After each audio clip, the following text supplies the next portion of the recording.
Krishna friends केमती अच्छे आपण मैंने आशा कर समस्ते बहुत भल थे।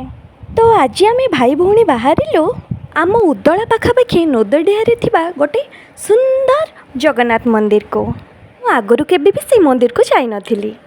सेठी जाई जेतेबेले पहुँचली लागिला जेमती मो पूरी आ पहुँची जाइछि कि मंदिरटी बहुत बड़ आ बहुत सुंदर भी बना होइछि। आउ आमर भाग्य को आमे जाई आलती समय भी पहुँची पूरापूरी आलती दर्शन कलु। मंदिरटीर काम पूरापूरी सरी जाइथिला किंतु तार चारि पाख काम आउ किछि किछि बाकी रहि जाइछि। आलती सरला परे एठी मंदिर परिक्रमा होउतला आमे जाई समस्त मंदिर परिक्रमा कलु। आ नन्ना आमर एठी पूरा मजी जाइछन्ती। आपण मानक घरे भी जदि एई पाखापाखि एरिया रे तो डेरी न करी आमर एई नोदडिहा जगन्नाथ मंदिर को दर्शन करी जाआंतु। वीडियोटी केमती लागले निहाती जणाइबे। आम चैनल को सब्सक्राइब करबा पे बिल्कुल भी भूलिबेनी। रहिली हरे कृष्ण।